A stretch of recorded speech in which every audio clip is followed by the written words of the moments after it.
Constable Jessica West remembered for diligence at Thanksgiving service. Scores of friends, colleagues, and family members gathered at the Church of God of Prophecy in Lioneltown, Clarendon on Saturday for the Thanksgiving service of Constable Jessica West. West and a fellow officer tragically lost their life in a traffic accident while on duty in Yorktown, Clarendon on September 15, 2024. Constable West was honored with an official police funeral, which included the draping of her casket with the Jamaican flag and 21-gun salute. Her remains were interred in the family plot in Middletown, Clarendon. Security guard charged for allegedly stealing cellular phones from store in St. Mary. The St. Mary police have charged 38-year-old security guard Romanda Beecher, otherwise called Rome, with shoplifting and larceny. The Port Mary police say about 5:30 p.m. on November 5th, a man locked his business establishment located on a plaza in Highgate and left. However, upon his return he realized that a glass window was smashed. Checks were made within the store and he found that a number of cell phones were missing. A report was made to the police and an investigation was launched. During the investigation, Beecher was arrested. He was charged on November 9. Well-loved Miracle employee laid to rest.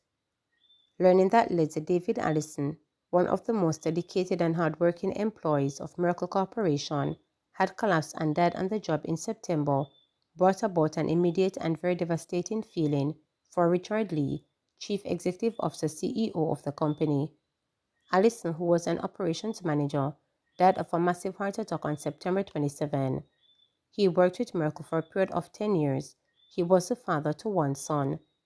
At his Thanksgiving service Sunday at Stadium Seventh-day Adventist Church in St. Andrew, Lee told reporters that Allison's sudden passing on the job highlights the importance of giving high priority to their promotion of good health practices among employees.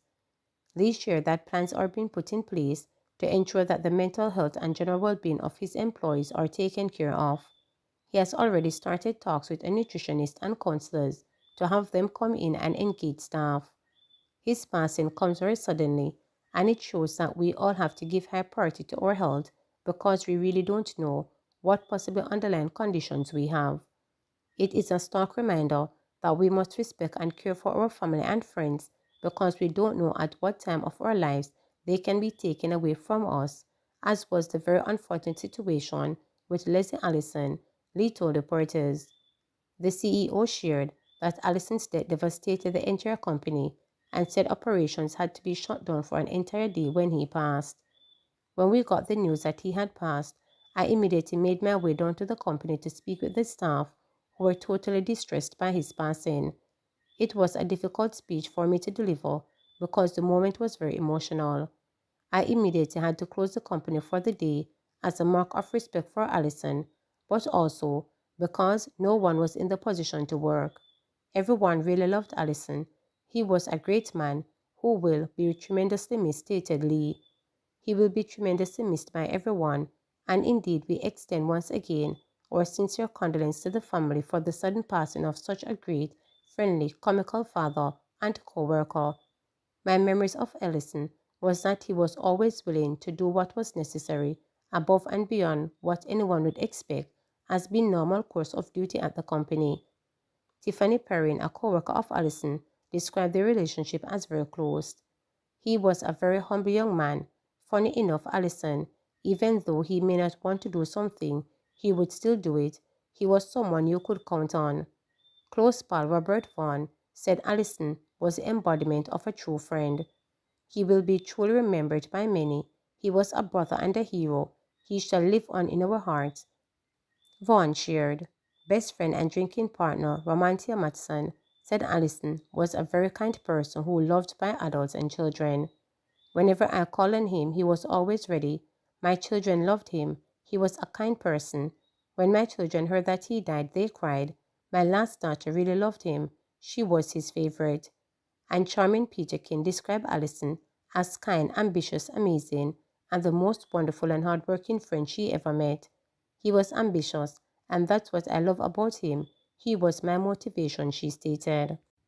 Mobe becoming friendly city once again after sharp decline in murders. Elated over police reports of a sharp decline in murders in St. James since the start of this year, Deputy Mayor of Montego Bay Council Dwight W. Crawford, Jamaica Labour Party, is heartened that the tourism resort town is becoming increasingly more friendly. In recent years, the St. James capital, dubbed the Friendly City, has earned notoriety as the murders capital of the country.